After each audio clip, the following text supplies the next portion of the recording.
They're being stretched to the limit every day with, like I said, the soul sucking overtime, the lack of anybody seeming to care about them and their well being. And I think that we should lean into things like longevity bonuses, hiring.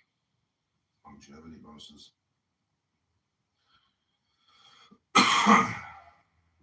Okay, this is the fish. Cross-staffing, short.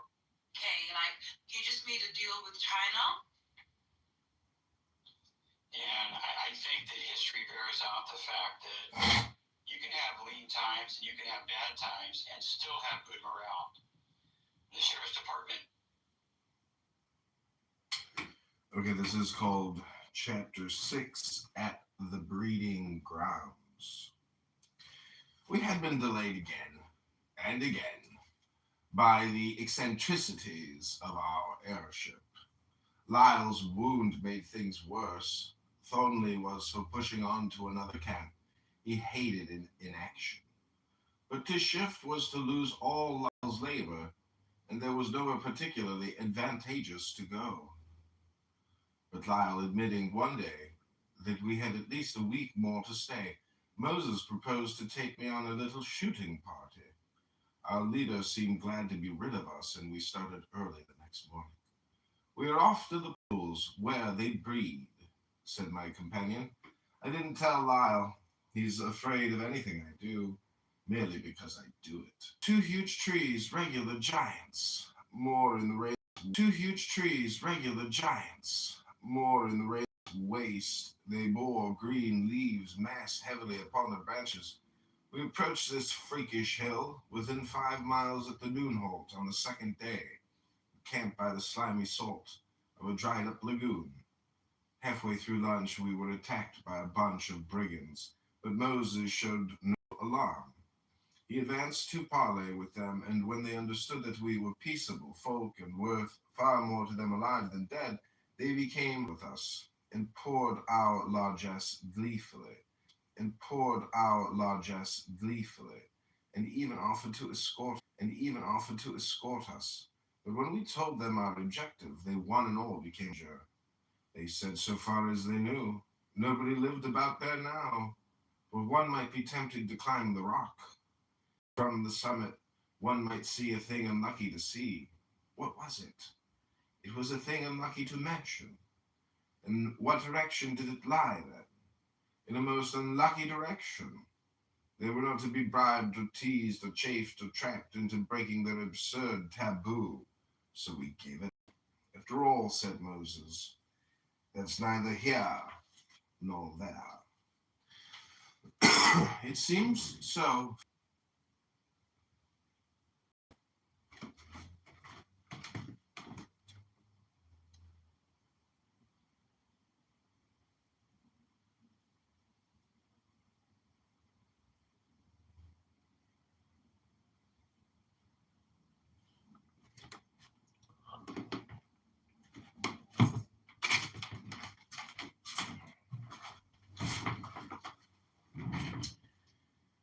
On this subject, our brigands had no scruple. They were indeed most cheerfully frank. They had dried up years ago, far beyond memory of man. It was a mere tradition that there once had been. Moses quoted his informant. They laughed and chuckled like children do at the clown of their first circus. You heard it from Mount Ew, MTU. Isn't that dew upon the bed of the father of laughter? Where hast thou dwelt, O bestower of bounty, that thou knowest not the true tale of MTIU? Of a surety was I sure that he wearied and joined a company of idle, dissolute rascals, men and women without shame, who roamed the country and begged food and money. Sometimes they would work by wheedling the ignorant people with empty promises to restore the prosperity of their land. All lies, or of fantastic delights after death. All lies, too, I well deem forged in the same shop. When this failed, They would threaten and prophesy fearful disasters, all lies as before, or curse men's souls after death, still lies, and one way or other they would get gifts, if 'twere only they might be rid of such pestilent knaves for a season.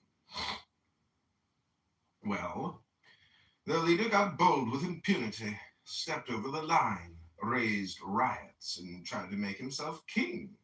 So they took him, and jesting, said he should die as he had lived, which thing also came to pass. Now at the heart of MTIU waxed faint exceedingly, lest that before him also. Therefore he became a teller of tales by the fires of the tribes. So, being a natural liar, and trained in a good school, he earned his food and his paliase, and the women gave him cast clouts also, the sweetmeats, maybe as fate in the beginning had ordained it. But as for this sheepskin, oh, thou of majestic demeanor, wherein thou hast read of thy pools and thy fish, how knowest thou not that the lies therein writ are not the old lies told by MTIU for a garland of lies, and bound them round with one lie more, saying, these be the lies of MTIU. O thou whose presence is like the oasis at noon, is there not also a sheepskin of lies, some new ones, some varied in form from the old, but ascribed to a liar, far better than MTIU, one L book? And are not all the stable lies of both filched free from a sheepskin? Older yet, the lies supposed to have been told by Mk, or some such stroller's name. You took it as all true? My father, one hath afflicted thee. Moses replied cheerfully to this tirade that he had not believed a word of the tales, which were indeed mostly fables of impossible events, but that he had trusted his critical faculty to make deductions from their setting. In fact, he had been right, except that time had played him a trick, not the only one. He smiled grimly. Well, there was nothing to do but go back to our head camp. However, we weren't expected for 3 or 4 days more, so we both confessed our curiosity to climb the Skull Rock and see if we could see that unlucky sight that our brigands had dangled before us. We camped that night at its foot and fell, both of us, into a series of appalling nightmares, too bad to record or remember.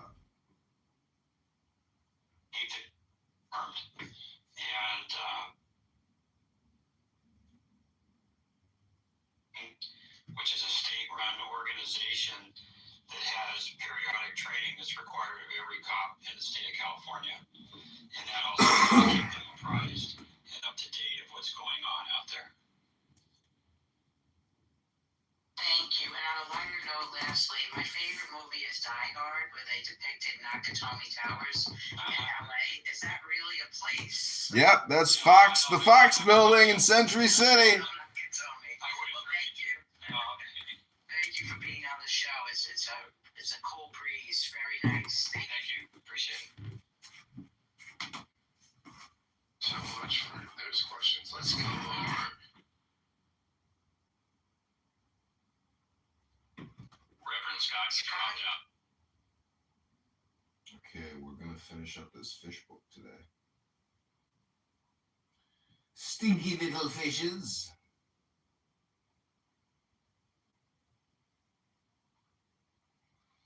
The Hill, Chapter 7.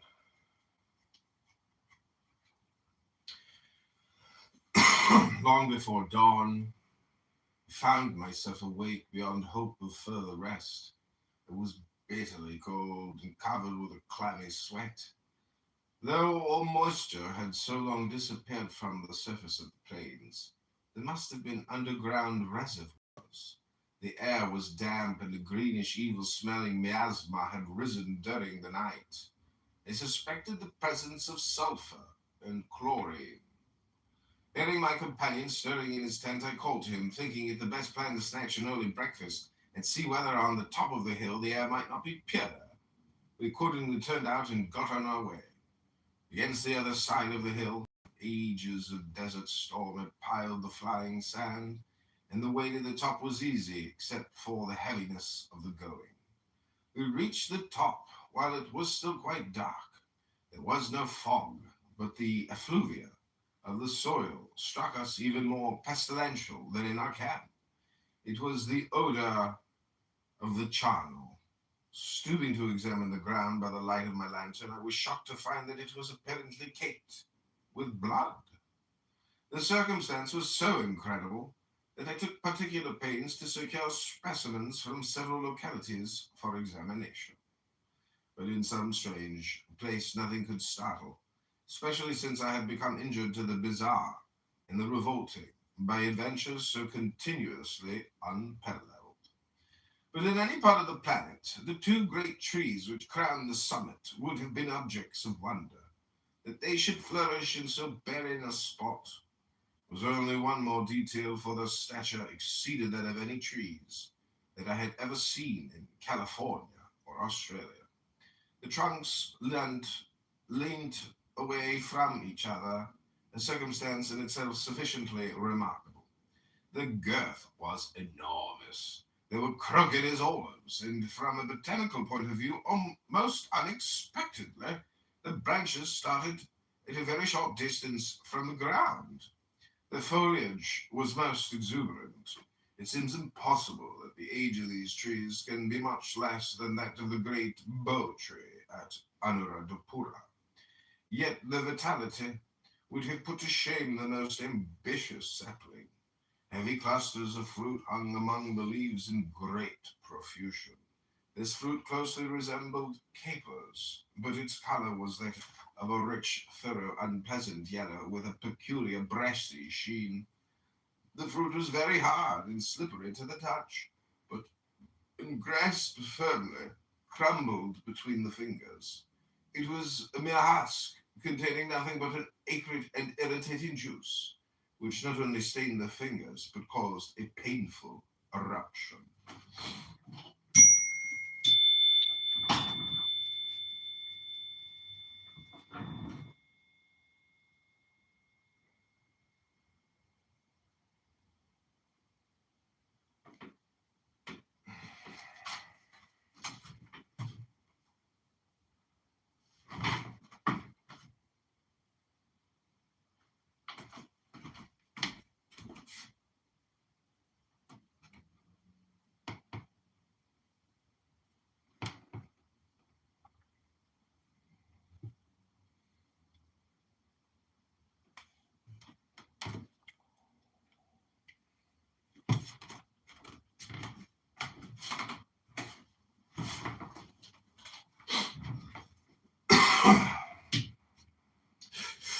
On both trees, the fruit was identical in character, but the leaves, although precisely similar in structure, showed a striking difference in one particular.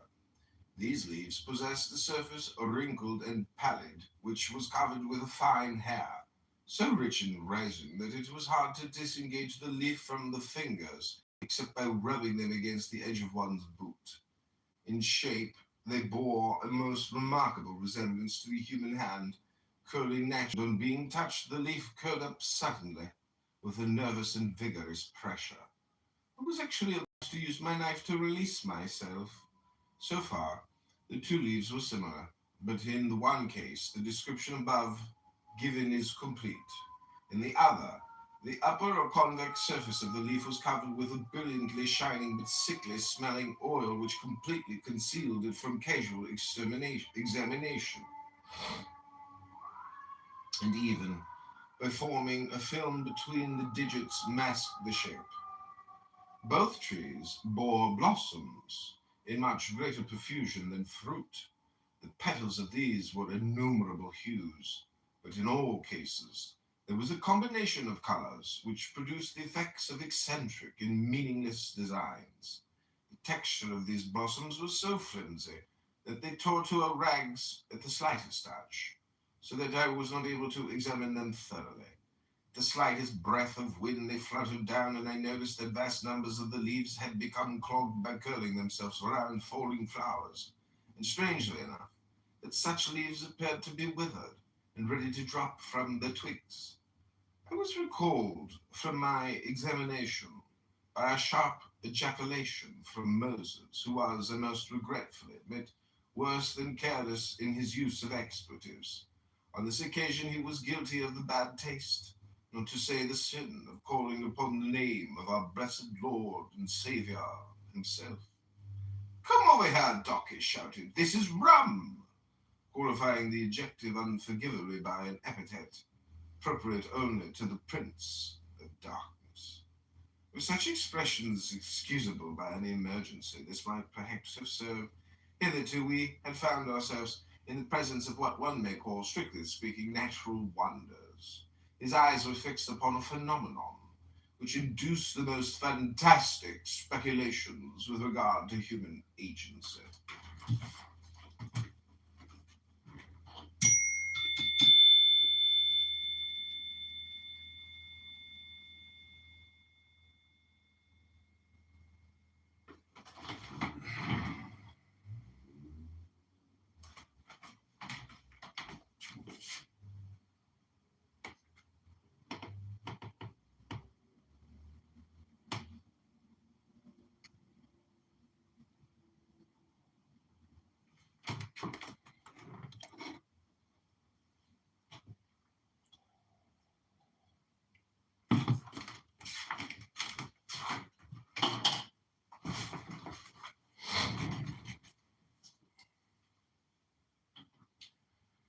He was standing halfway between the two trees in front of him. The ground was literally soaked in blood, and it bore evidence of terrific heat, for every inch of the soil had been fused.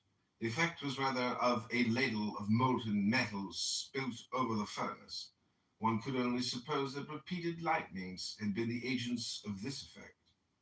Upon this slag there lay the stump of a tree immensely old, may perhaps have been of the same species of the trees on either side of it, but this must remain conjectural, for the wood was entirely worm-eaten as well as being infected with, one would imagine, every disease possible to the vegetable kingdom. Yet it had the aspect of a live thing, for it was rotting visibly before our eyes. The scraps that dropped from it, carrying with them some of those swarms of larval creatures whose assiduity had hastened the detection. Thorax. The mouths were large and furnished with thorax. The mouths were large and furnished with sharp teeth. They admitted a continual hoarse buzzing, sometimes partaking of the character of sing-song, at other times a very cacophonous noise suggesting anger and alarm. They were furnished with large mandibles and antennae, furnished with suckers. In the blindness they attacked and devoured each other, apparently unable to perceive any difference between their comrades in the tree of which they were parasites. They appeared capable of concerted action, for they fought and fed in gangs. Moses was evidently in considerable personal fear of them, and indeed their numbers and ferocity made them formidable, though individually so insignificant in size as to inspire disgust rather than apprehension. This log lay in a ragged depression on the exact summit of the hill. It appeared as if it had been uprooted originally by a succession of tempests. A considerable quantity of the blood, which covered everything, trees, slag, and insects alike, was still liquid and lying in pools at the bottom of the hole. It was impossible to believe that any defibrinating process had been at work, and I was therefore compelled to conclude that at least a small portion of it had been spilled within a few minutes.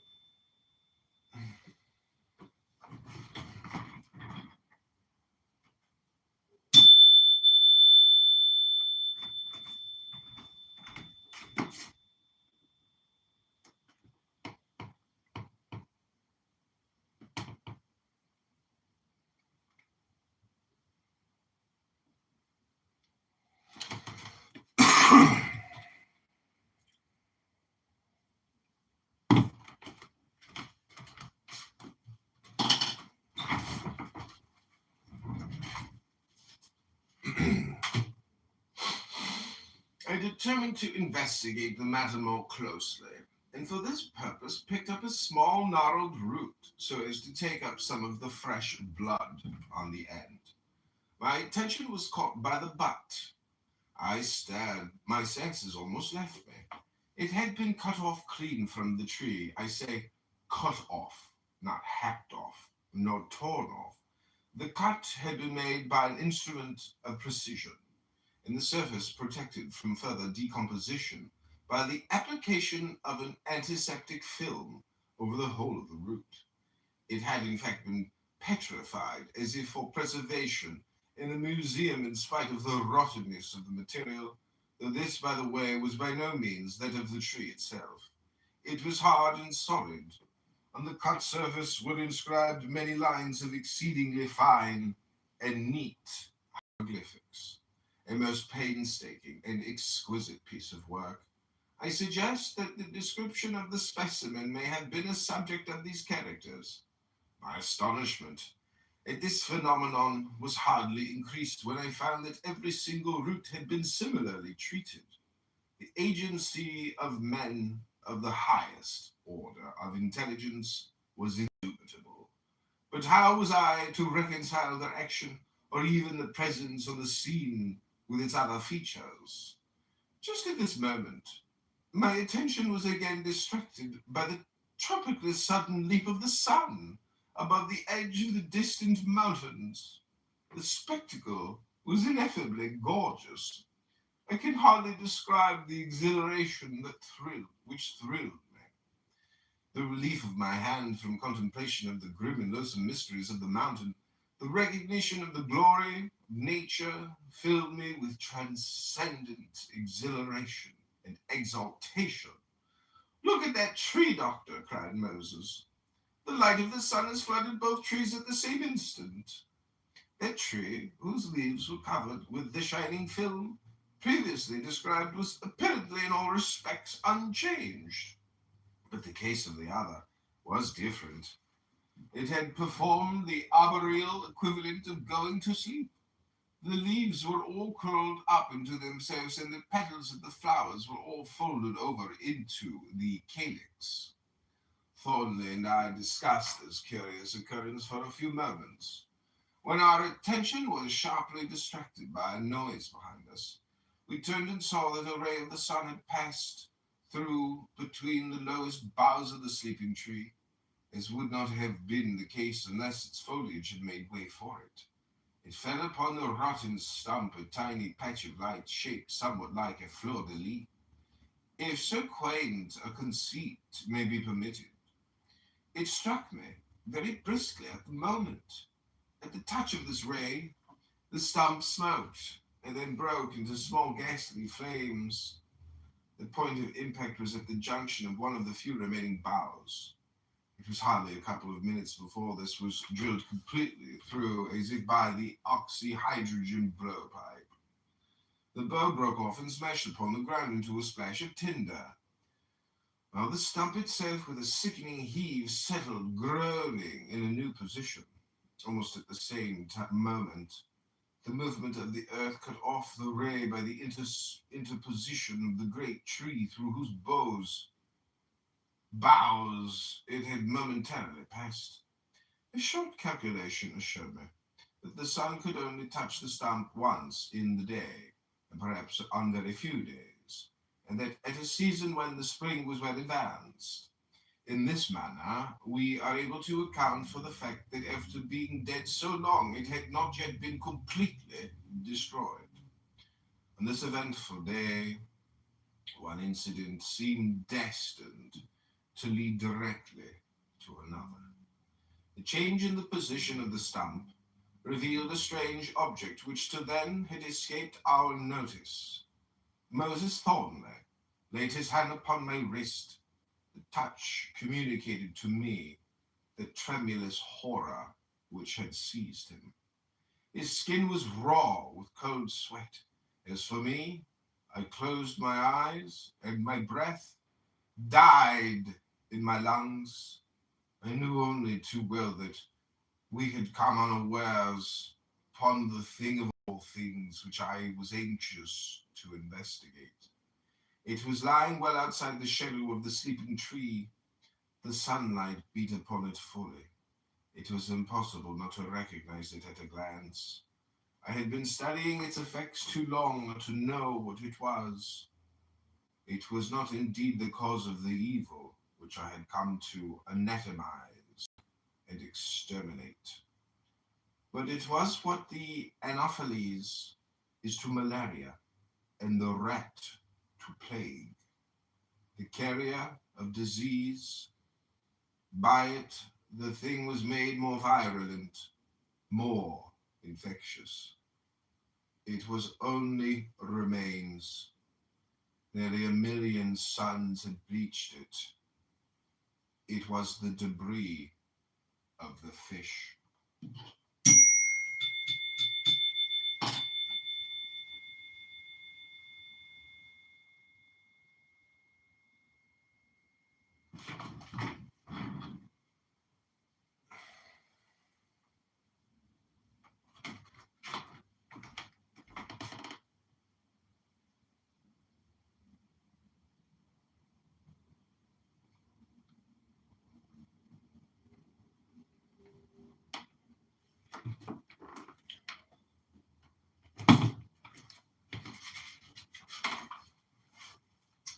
This is chapter 8, The Vision. Then after that, there's the 9th chapter called Opinions, and then you get to the appendix. Transcription of Crowley's notes for the uncompleted chapters of the fish. And then, this is the interesting part, then there's the Confessions of Crowley, and then Appendix 3, which is called the Cephalodium Working, which invokes Hermes. And we read that yesterday. It's very powerful. But it didn't work. But I think this is all just part of, the ongoing story. This is the formula of magic. Banish, purify, consecrate, equilibrate, make oath, invoke by song and dance, make Iakaon god by ether, sacrifice him to the beast, who thus becomes god. Use here the ascendant and the right mantram, the Tukui, S, and the Quiet Patras. Sacrifice the beast to the Scarlet Woman, using her mantras F, etc., ether at pleasure. Consume the elements as by Amalantra, the wizard. We are taught the pentacle being the earth. In parts 7 through 10, weapons and robes may be laid on the throne of Iwaz.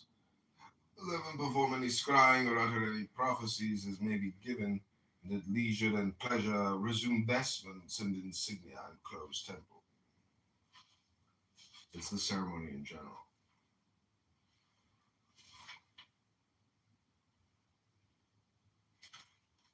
Okay, this is called the vision.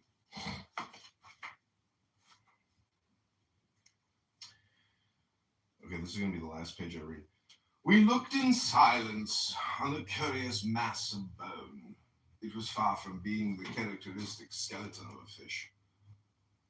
Ooh, did somebody step on a duck? For there was no vertebral column irradiating ribs. On the contrary, the center was hollow, but the definite outline of the fish were marked by 3 curved spines joining the head to the tail. The mouth was immense and full of long, sharp teeth, but the skull had no holes for eyes. The fish had evidently been blind. Sharp spikes projected irregularly from every portion of the skeleton, but these were not composed of hard bone, but of some gristly substance. The surface of the spines themselves was covered with a species of glue. I must take this back, said I, for friend Green to examine. I have never seen so strange an order of anatomy. Look, there is not even one brain case. With great precaution, I lifted the strange object and put it into my collecting box. Let us go, said Moses. We have seen enough for the present. He led the way down the slope, but just as we passed beyond the shadow of the trees, the fierceness of the sun struck us like a whip, so that we instinctively turned away our eyes. On the horizon, through the dusty air, the red wall of the mountains glowered. Above them hung a vast black cloud, as if it were the exhalation of some dead marsh beyond them. It was the first black cloud that we had seen since we had left the Mediterranean. Moses was struck by the singularity of the phenomenon. There must be water over there, he said. I wonder what it can be. Look! Look! He added with a sharp gesture, it rises. Strange, I replied. It rises vertically. I never saw a cloud do that before. We remained concentrated upon this curious spectacle for several minutes. The cloud still rose, and we were soon able to see its lower surface, distant although it was. That surface was most marvelous, smooth. One would have taken it for water. Ooh! The sun struck strongly under it. It was unruffled as a mirror of ink, and as we gazed, we saw vague images that gleamed like dull fires, flickering at first with the movement of the cloud, which seemed to be shaken by the heat of the sun.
How would you approach bias or prejudice or racism in your department? I mean, we spoke before the show about there's a couple of bad apples everywhere, but the percentage is small.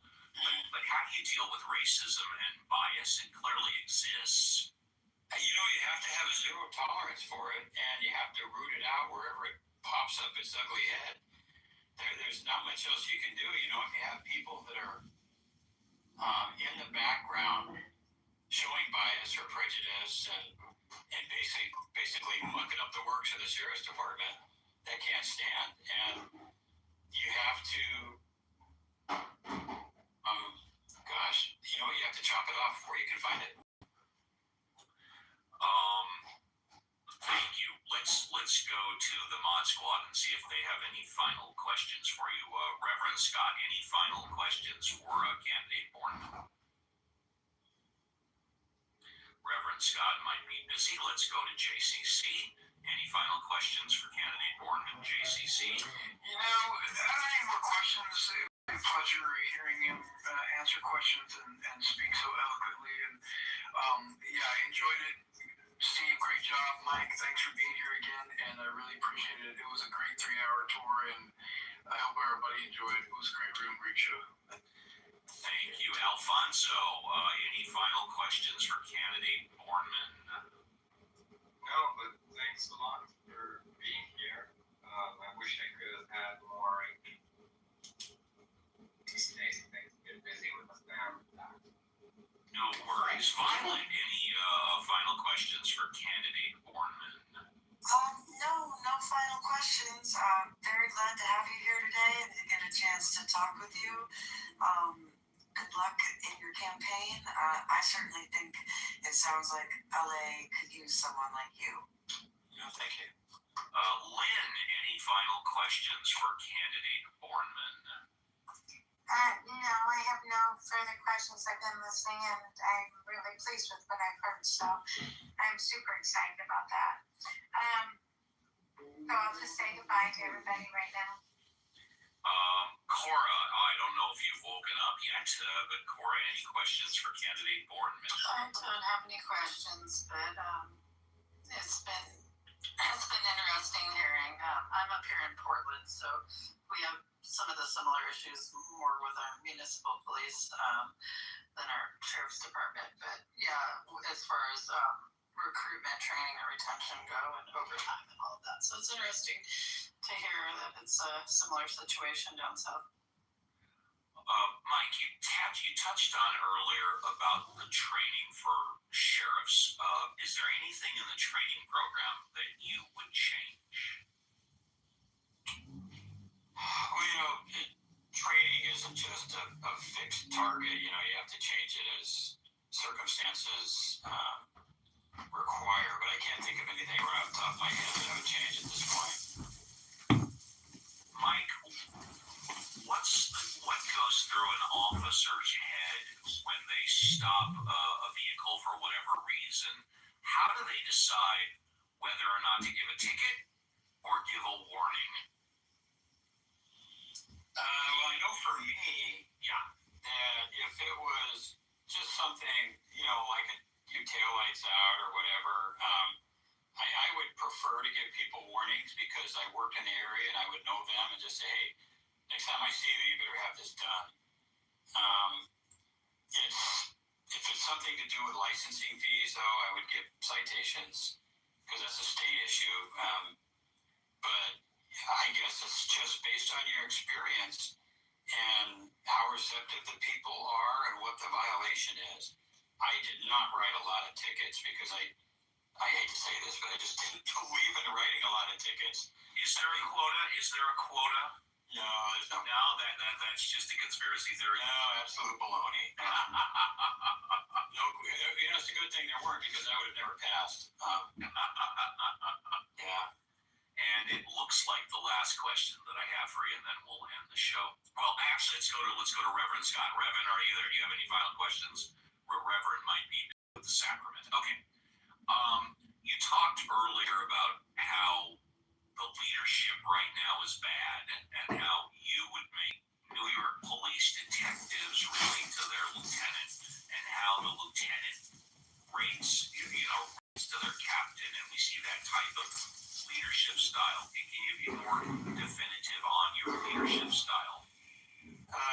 I think leaders make their people become the best image of themselves they can be. A leader sees 5 to 10 years in the future and pulls the department in that direction. As far as me personally, I think that the job should be fun and everybody should be happy to come to work.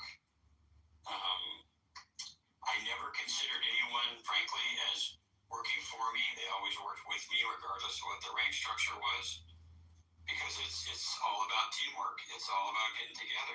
We talk about law enforcement being a family. You have to live that every day. I am not what you would call a dictatorial, totalitarian kind of person. You're not a micromanager. No, I hate micromanagement. We train people to do a job, and we expect them to do it. It's that old thing, you trust but you verify as necessary. But it should be fun coming to work. You should enjoy your job. You should like what you're doing. And it would be my job to make sure that happens. But also, you have to make sure that people are following the rules and doing as they're trained to do. I'm a pretty tough boss in some ways, but in others, I'm a pushover. If you're doing your job and you're doing it like you're supposed to, and you're in line with what the department wants, then it's all good. Is it true that a law enforcement officer, say who puts in their 20, the average law enforcement officer never fires their gun once in 20 years except when they're on the range? Is that a true statement? Yeah, I hear that, and I tend to believe that. It depends on what area you work, what kind of job you have, what station you work, what assignments you get to. I know people that have gone an entire career without ever shooting their gun, or let alone pulling it out of the holster. But yeah, it's a true statement. And then I guess this will be the last question. When it comes to family, you mentioned you were married, but arguably every time a law enforcement officer leaves the home, there is the chance, the slightest chance, that they might not be coming back. Did that enter your mind at all? Yeah, it did.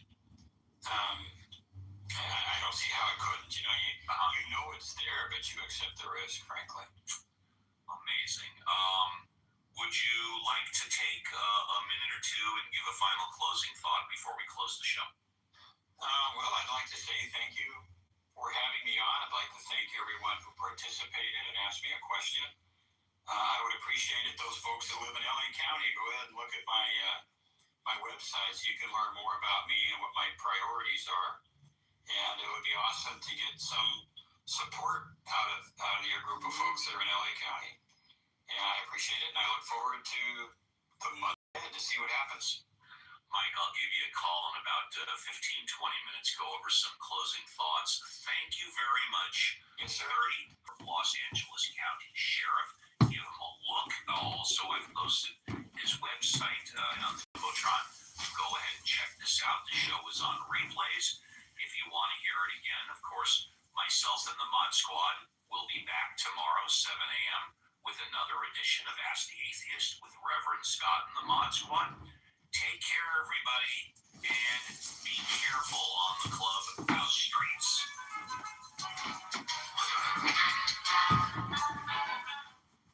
It's funny, if Mike Borman, the future sheriff, knew how much time these fucking losers waste on this app, he'd want to have nothing to do with them. And Steve's follow-up call is going to be a bunch of bullshit. This guy didn't even fucking film himself, probably to use the content for his campaign. Meanwhile, Uncle Steve wasted this stroker's time with a bunch of people that don't even fucking live in Los Angeles. He's got one fucking guy from LA. And let alone, Steve is a faggot atheist. And he hates Trump, and they all hate Trump. And in fact, everybody in that fucking room probably hates the police. So it's very funny. We're going to reach out to Mike Borman and let him know what we think about Uncle Steve and his ragtag team of atheist faggots. But let's get back to the fish, because fish are cold-blooded.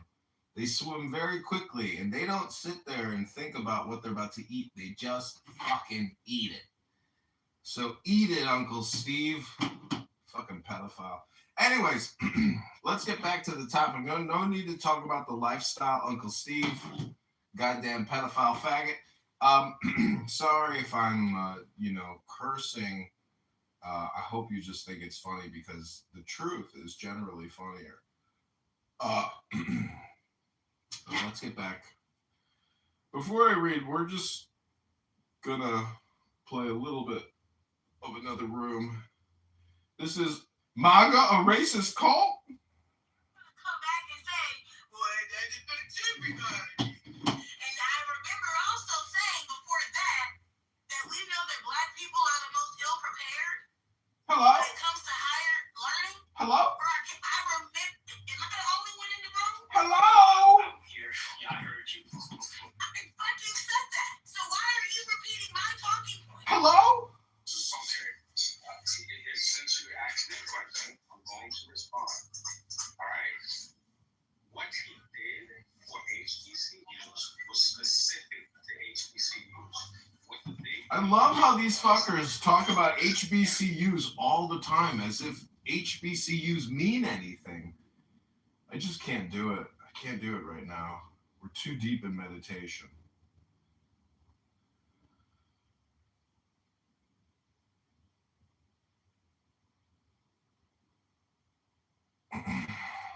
Just can't do it. Love Martzi wants to say something. What is it, Love? Unfortunately, I'm not going to invite you up. You're going to have to wait there. Let's go back to MAGA racist call. Crazy shill. Aziz, you're projecting, sir. You're projecting, Aziz.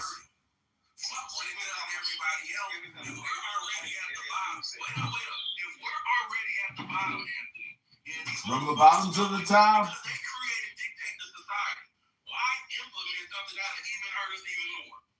Hello? And before you, I'm going to stop you right there, because I knew you were going to try to say that. Before you lie, absolutely not, babe. Because if you divvy up the amount that he gave across HBCUs. HBCU! You know how you have, like, what is it called that? When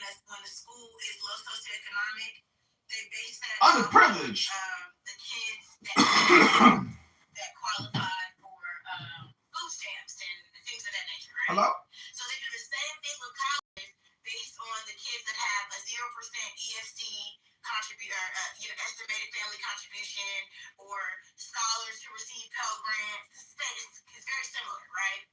And HBCUs are going to have the highest. Why am I saying this? Because you're about to come out your mouth and say, well, what he gave was far more than what they lost, and I'm trying to tell you, absolutely not.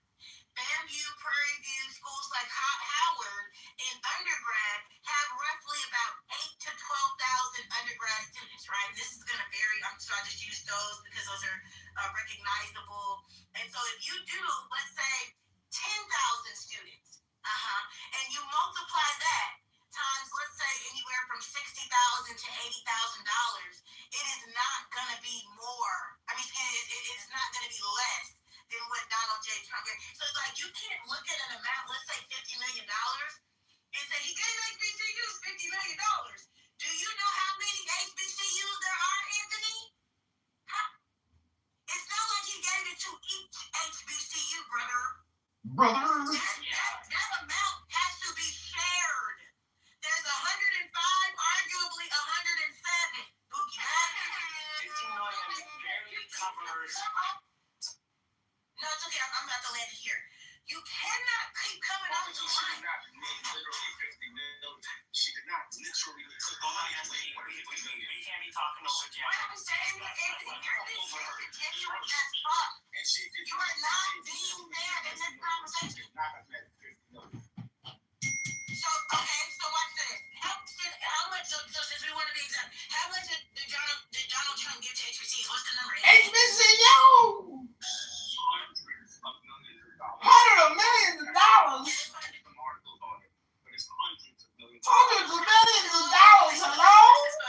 So if you don't even know the exact amount. No, I know, this is you. I didn't make this statement, you did.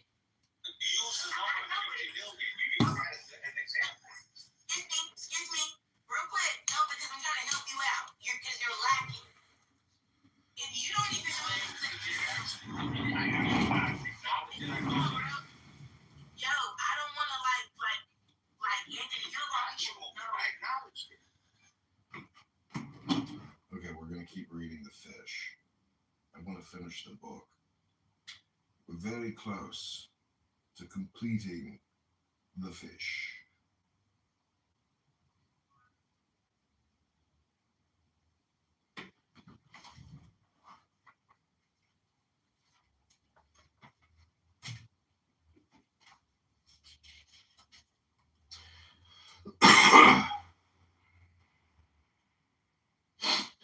I took my field glasses and clapped them to my eyes. There was evidently some sort of mirage in process of formation. The powerful lenses served my turn. The cloud ceased its vibration, and I saw clearly enough the images reflected on its somber screen. The rays of the sun had evidently been thrown down onto the earth, illuminating what lay below, and this with sudden intensity, that the terrestrial objects in question were able to represent themselves in a shadowy and phantasmagoric way. The mirage represented an irregular ring of what might have been volcanic rocks, oozing forth smoke and dusky flame. It seemed reasonable to suppose that the cloud was formed by the coagulation of these vapors. Within this species of crater appeared objects whose nature it was difficult to determine.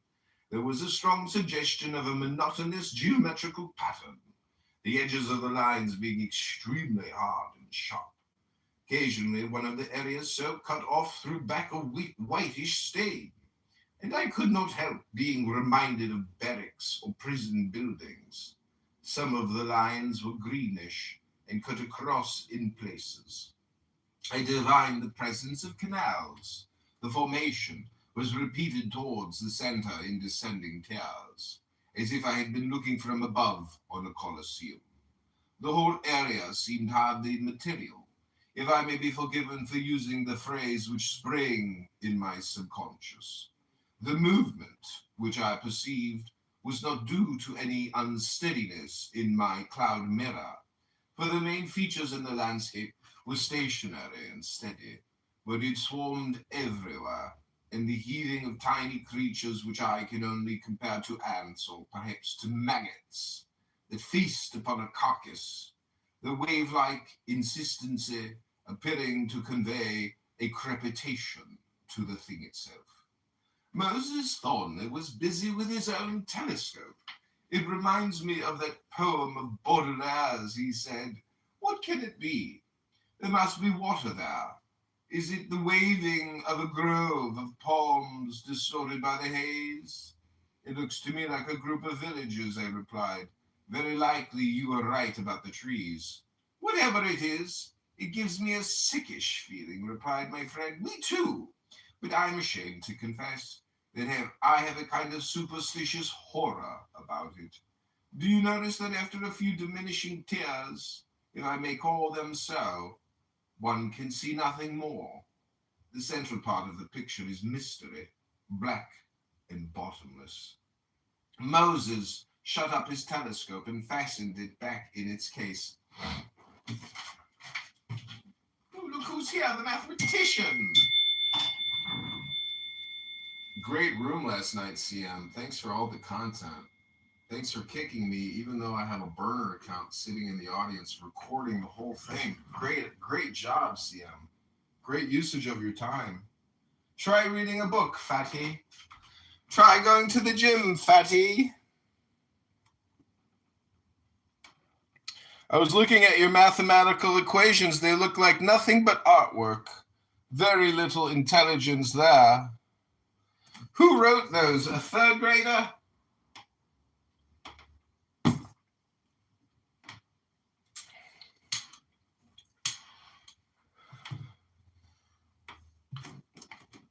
You are a fool, CM.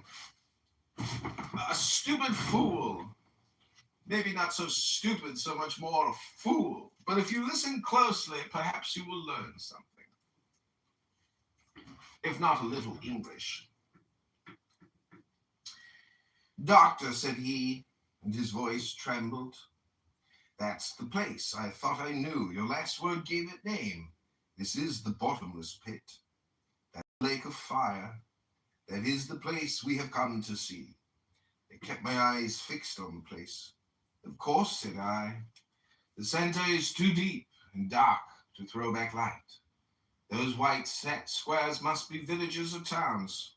Did I read all this already?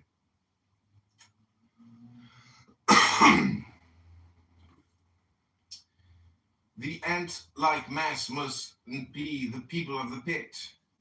Who would have thought there could ever have been so many? I've seen armies from aeroplanes, you know. 500,000 men seem only sparse dots on the landscape, as scattered as stars in the sky. But these people crowd their whole country like city streets at the lunch hour. It's all fading, Thornley. The sun's getting too high. Come along, he returned. We know pretty well where we are. We'd better get back and tell Lyle the news. I took the precaution, before leaving, to note the compass bearing of the pit. We could not possibly lose our way for a moment. We were assured of absolute success in the attainment of the first part of our objective. We regained our camp in time for breakfast, but neither of us enjoyed much appetite and ate more for form's sake than anything. And 10 minutes later, the reaction of what we had gone through smote heavily on us. We were both deathly sick. A little brandy restored us, but we found ourselves both seized with what was almost a panic desire to get back to our friends. Despite the appalling heat, we rode all day, leaving our servants to follow with the camp. An hour before sunset, both our horses dropped under us, dead. We staggered on and reached Nitty-Ock all right. We were both of us more than half dead. We could touch nothing but champagne, and fell almost instantly into a sodden sleep as if we had been drugged. Lyle came in and stripped my cloths from me as I tossed and sweated. He washed my body in cold water and covered me with a light sheet. Thanks to this care, I grew much calmer towards morning. In the early part of the night, I had sprung up screaming with nightmare every few minutes or so, but I woke fairly fresh and was able to attend to Thornley, whom I found muttering in the delirium of low fever, with his hands twitching and clutching at the air. His condition was exceedingly serious, and for the next 2 days I was constantly at his bedside. On the third day, he was convalescent. I was able to take a little rest and even to join the others at tiffin. After the meal, Green asked me to come into his tent so as to make a report about the debris of the fish, my servants having brought in my specimen case from the place where our horses had perished. "This is a very extraordinary type of animal," said the naturalist. "It is an entirely new genus, and what's more, it doesn't fit at all into any scheme of evolution, as far as I can see. Perhaps you can help me out."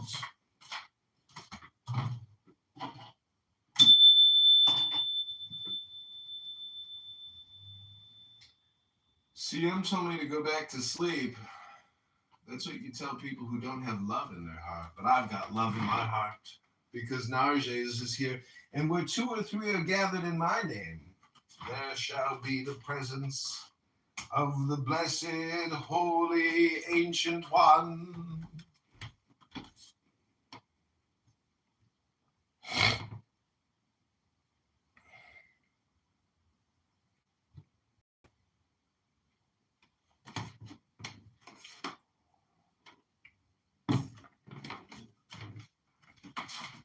Science, falsely so called.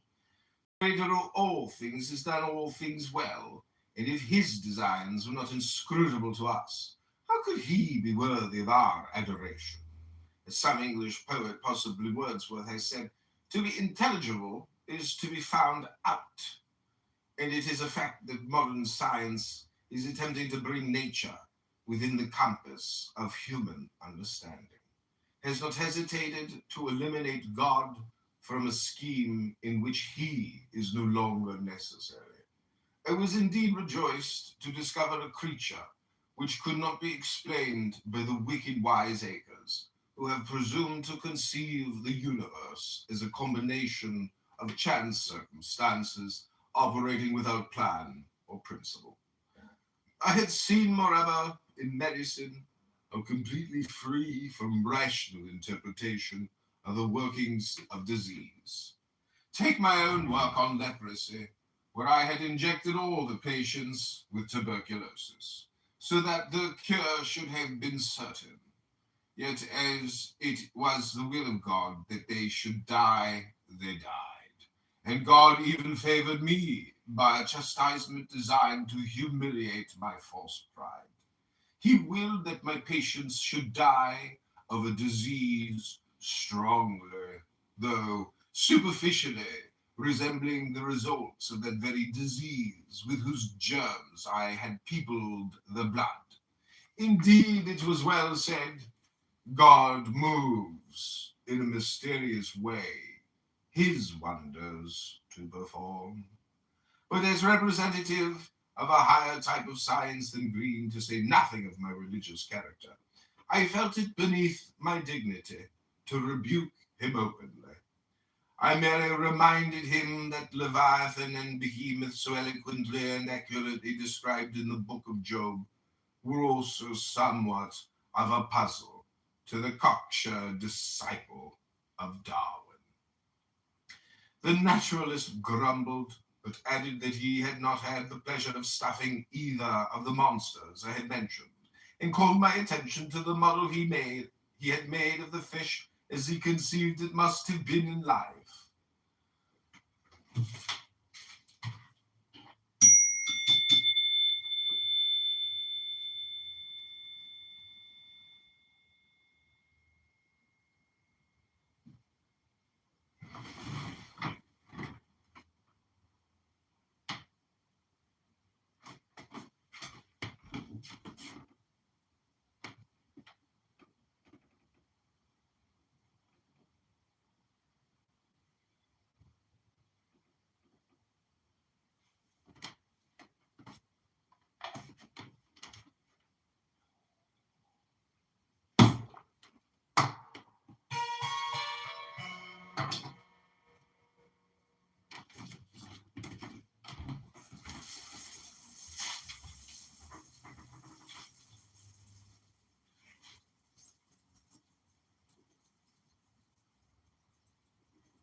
I have never taken much stock in these imaginative attempts to fill the lacunae of knowledge.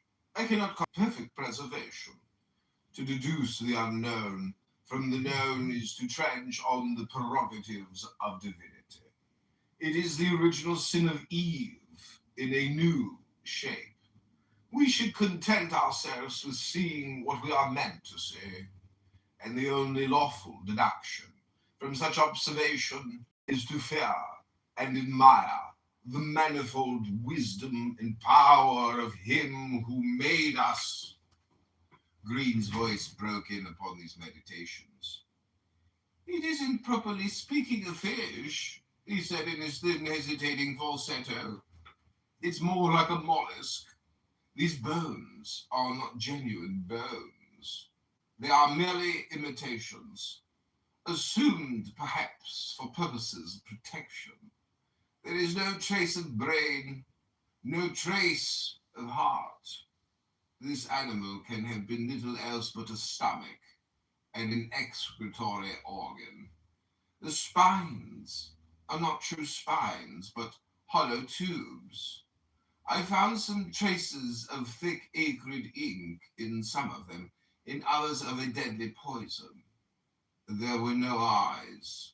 It must have sought its prey by hearing or by touch, for we perceive very large orifices for ears, and also attached to the jaws, sockets, for what were no doubt long whip-like mandibles. There were no fins of any kind, so that it was probably unable to steer itself. But its tail is tremendously developed. It must have been able to travel at an incredible pace. The skin was evidently very thick and hard. There is still a small portion at the junction of the head and the body. Notice the remarkable character of the scales.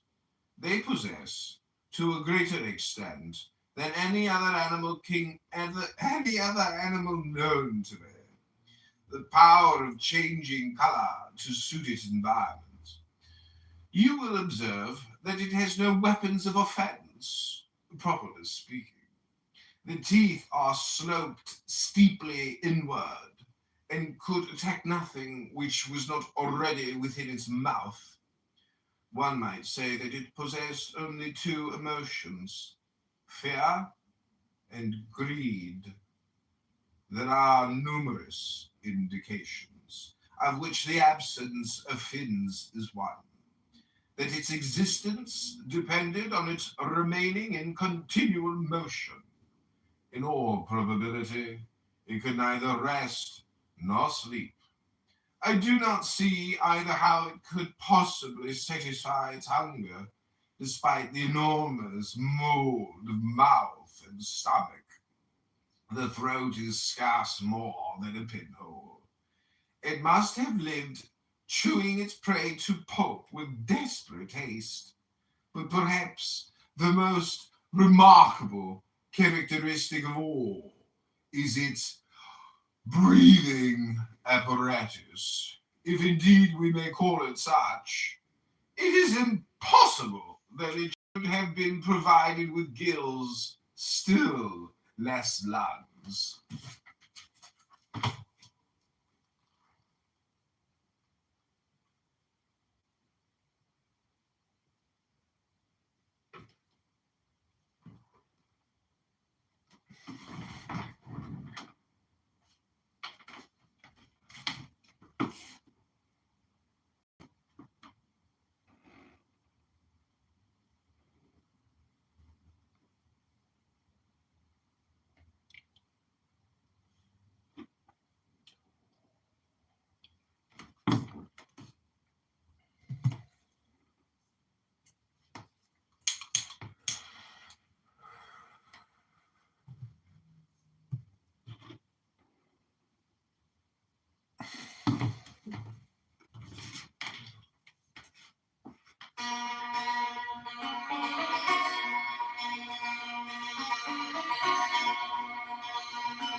Okay, I hope you're enjoying this reading of The Fish. This is a new book we recently got. It's a pretty expensive little book.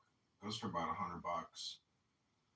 The one interesting thing about this book is not this long-winded medical missionary story, which is honestly hilarious. I'm working. I've never read it before, but it basically sums up and uses the names of the deities that are in Thelema. And they're trying to create a golem or some type of troll demon. And he claims it didn't work, so he goes to Paris to try another working. So I think it's called the Cephalodium working and the Paris working, but basically, this is his magic science fiction. I hope you're enjoying it. But the fish story is very funny. It's mocking, I think it's mocking the English language and Christianity and the medical profession, which is all worthy of mockery, especially after COVID-19, which has absolutely been proven. There were only a couple doctors who were speaking out, but they were censored. But again, that's very specific just to Twitter. There's lots of people on Facebook who were probably censored, but there were also probably a lot of doctors locally who just didn't buy into it and tried to protect their people, just in the same way a clergyman might try to protect his sheeple. There are good people out there that know what is useful and good and too much, unnecessary and what is necessary, and people's pre-existing conditions, which could be complicated as a result of a new chemical substance, aka genetic material substance, with delivery mechanisms to permeate the blood-brain barrier through the corpus callosum. Okay, here we go. This is The Fish, my friends. We are nearing the end of this journey. It's been fun. I have thoroughly enjoyed reading this book.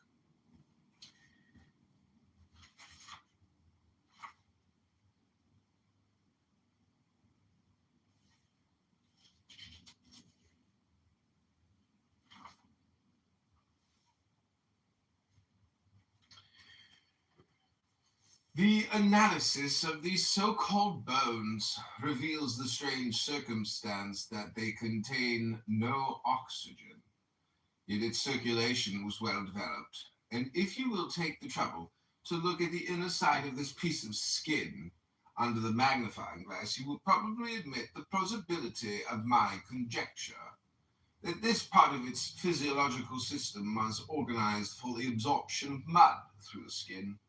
We are already aware that its habitat was the stagnant salt marshes of the desert after the ocean had retreated. Green had certainly succeeded in producing a most unpleasantly grotesque model of this conjectured creature, and there was not a little of the artist in the lifelike way in which we had rendered the expression of the characteristics to which he attributed its consciousness. Blind, ghastly fair glared from the eyeless head, and in the mouth insatiable greed, exaggerated even to craving, the tortured hunger of a soul agonized by the monomaniac intensity of its sole dreadful need.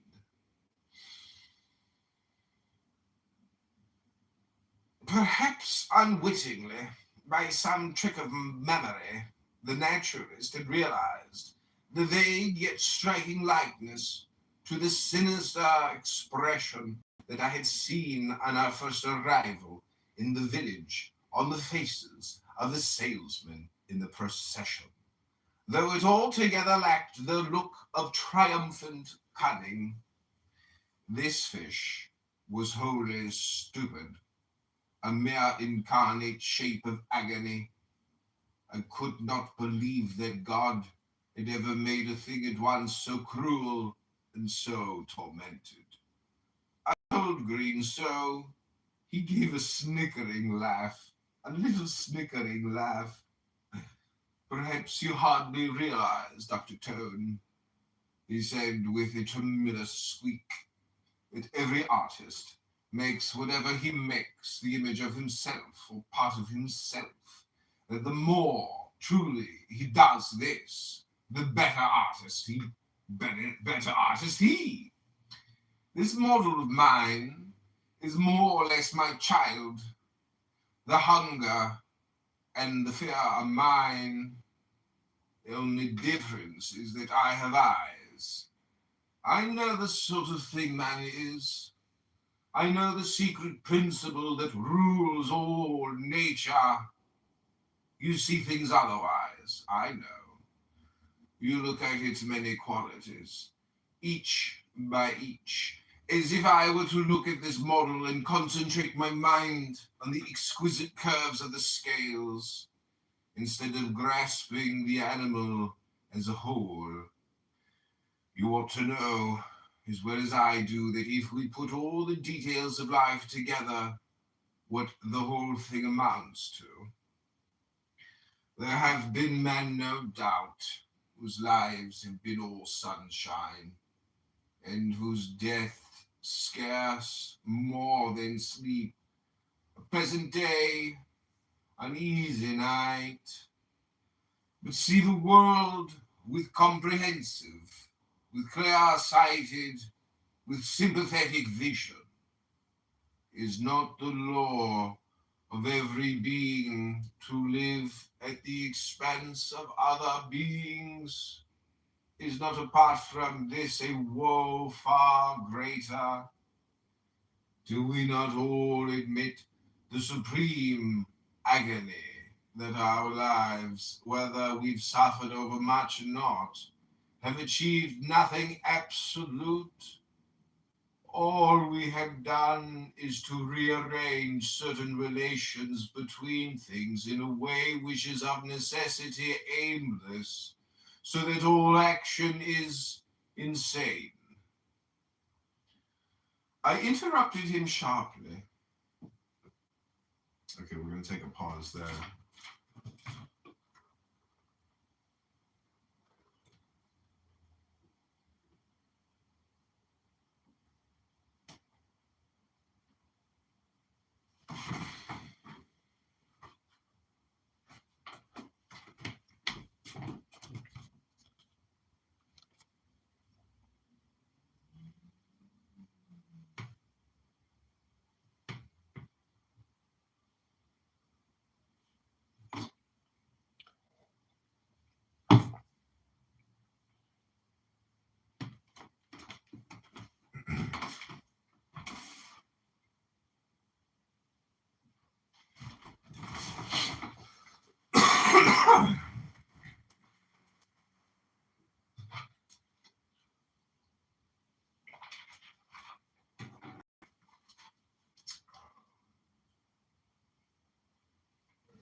I interrupted him sharply.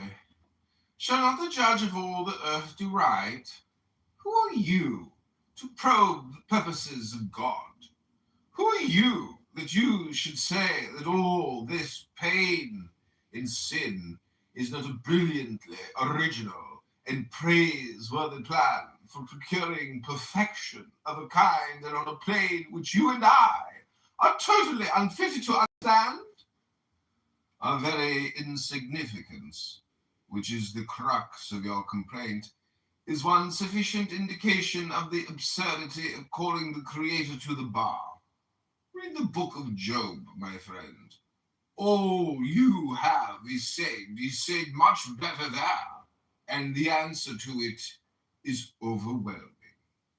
No, said the naturalist, his voice changing suddenly and his eyes bright with tears. There is no answer in the Old Testament. We must go to the New.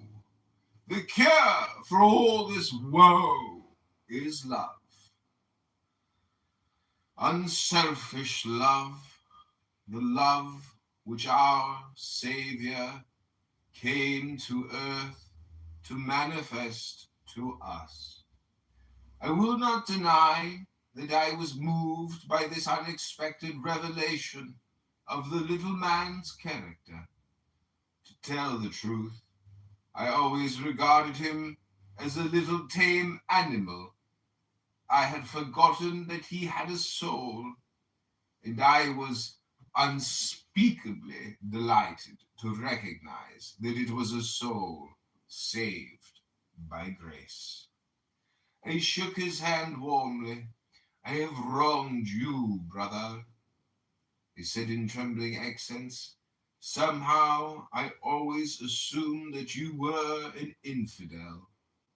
Hallelujah! That you too are washed in the blood of the Lamb. Green looked sad. I fear that I am an infidel after all. In your sense, he replied timidly. I don't believe that cruelty expiates cruelty. I don't believe in supernatural things. I follow Jesus only as a man, as near perfection as is possible to flesh. It is the loving, Gentile, pitiful Jesus whose example saves me from despairing of myself. I retorted angrily that he must have been listening to a notorious scoundrel pro-Boer socialist and immoralist, Frank Harris, a man living in open sin, notorious to the world.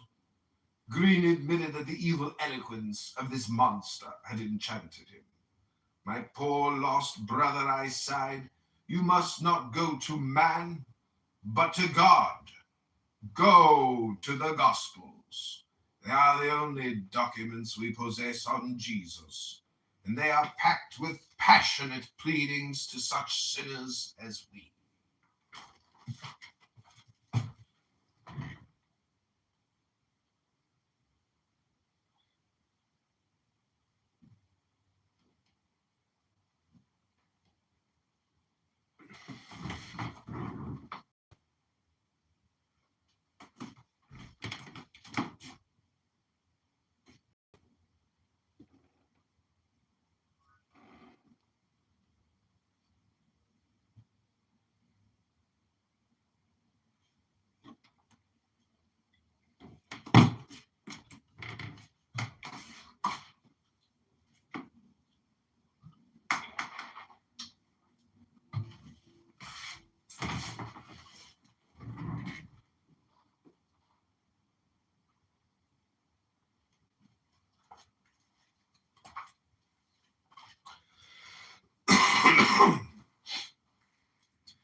You must believe unquestioningly, else you're damned forever.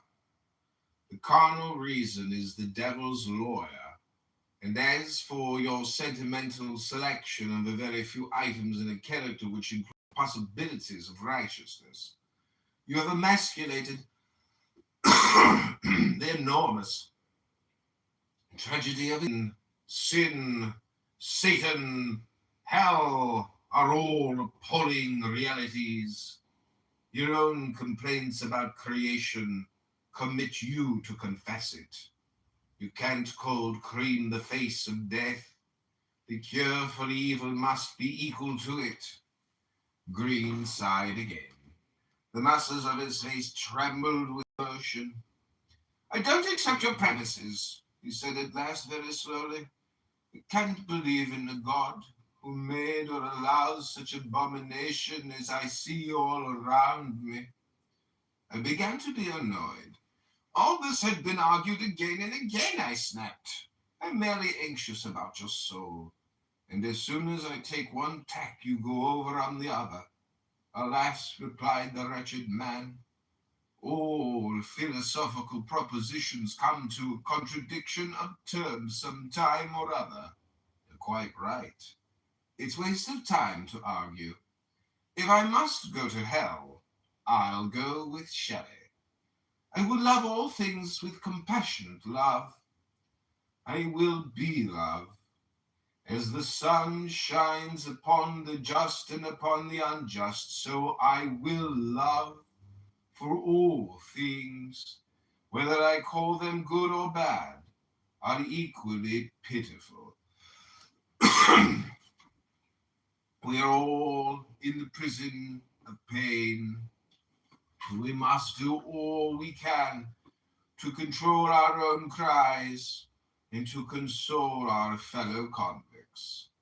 I reminded him once more that I personally had been pardoned and released by the atonement of the cross, and that I had given my life to bring the news of salvation to my fellow man. You're a decent chap, said Green. According to your lights, you've done your best, but I wish you could see that it is rather strange that a God, who is love, and also omnipotent, should go to all these pains to pick out a few brands from so very extensive a burning. We should probably have resumed the argument, but just then Lyle came to the tent with news that our aeroplane was at last in good condition, and that he proposed to start at sunrise the next morning for the bottomless pit. The machine would only take 2 of us, but he naturally chose me to accompany him. Thornley and Green were to start immediately and establish a camp at the foot of the mountains beyond which lay our objective.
This is the last chapter. It's called Mr. Green's Opinions.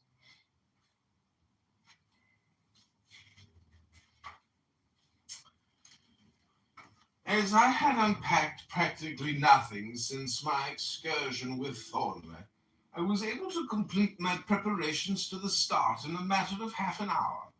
Found myself not exactly with what Americans call cold feet, but what oarsmen and actors call the needle, a mixture of excitement and nervousness, which was probably a compensation for the instinctive fear, which I would not admit myself. I knelt down and threw myself upon God, and it came to me at the close of my prayer that a drink and a chat would be the appropriate material remedies to accentuate the relief of the operation of divine grace. So he took a bottle of brandy and some sparklets into Green's tent.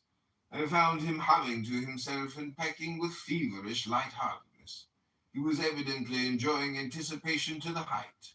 The phenomenon appeared remarkable in one who lacked such spiritual consolations as were at my disposal, and rallied him on his cheerfulness. "Aha!" said he, with gay, tripping tones. "I have my ideas, my dear doctor. I am not so simple as my shyness makes me seem. When I stuff birds, I think things out. I think I know more about this small adventure of ours than the rest of you put together.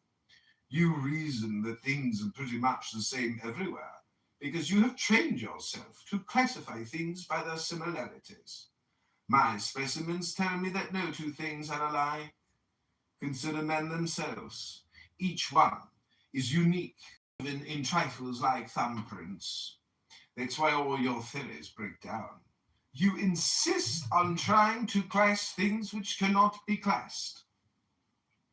Now, as to the bottomless pit, you have made up your minds from the start that the people who feed on this fish must be simply chronic cases of the sickness whose acute onset you witnessed in the case of the boy the other day. But even analogy should have warned you. Arsenic and opium eaters do not have the same symptoms after 10 years as followed their first dose.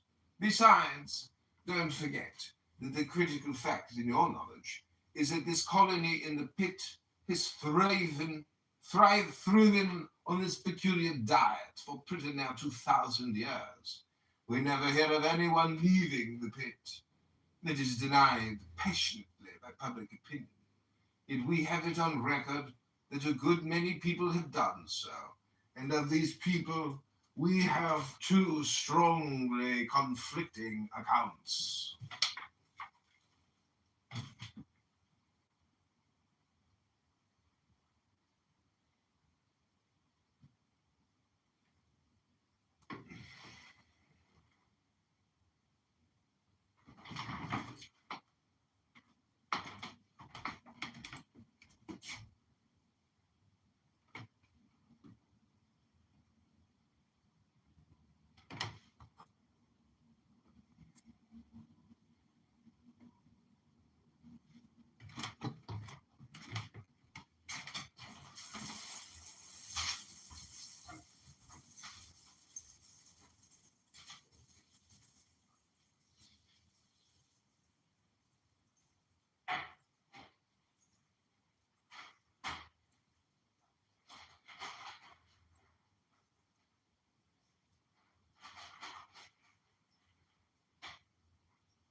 right on the schedule, the calendar, because it.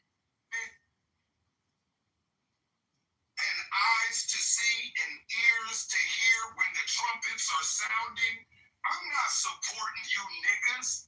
You'll support anything that white devil does, as long as it affects your bottom line. And then blame the black woman on top of it. You guys are a bunch of losers. Let's go. Now check this out. When I say I gotta get in there. I gotta go in there. she got off the mic first. Go ahead. I'll let him go though. I'll let him go. Go ahead. Please, no. I see some energy and sensitivities in here. I want to respect that and love on a sister when she's feeling this way. Because I make babies. I'm a producer. So let me just, I'll go on mute now. Let me go on mute. Thank you, Jamal. What I wanted to say is, if for years pedophiles, PDFs have been promoted to us, and we know that they are high-ranking, fucking K4 are involved, okay? Make no mistake, all right, that they are all involved, all working together to violate our children, including their own. We're not going to sit there and act like Shia LaBeouf didn't come out and say that a lot of these celebrity families are adopting kids just to share kids, having kids just to be surrogates, so you don't know who everybody is and who everybody belongs to. The confusion that they have within their own organization is crazy. We're not also going to act like the majority of presidents' families didn't do incest just to keep their riches in the family. Like, these are people who do this type of violating thing across the world. And I don't give a fuck if they are left or they're right. When they clock out, they all have the same thinking mind to keep your black asses underneath their foot. I'm complete. Mom. My turn. I have some questions. I've got questions because once we answer a few questions, it's going to deem the way I perceive all of this. So my first question, how many of these Epstein Island victims were black women or young girls? How many were black? We're not on record, Jamal, but you know what they use the black people for. Okay, It's so not for the... we're just going to go with the records. Let's go with the records because we're going with the record. That's not true. It's already documented that the black girls were being used in the snuff films. They were being used inside of snuff films. Snuff films. Hold on. Let's put it in this right. Let's put it in. Everybody, okay, well, let me give it to you. Snuff films. Snuff films are pornographic videos where the victim is murdered during the video. I'll land on that. Okay, so now my question is, on those particular quote-unquote snuff films, which I've never heard of that in my life, this is the first time I've heard of that, today, this hour, 12:56 my time. All right, so, how many black victims were seen on these snuff films? I'm talking about black women. Already out. Okay. Already out. Okay, so we don't have a number.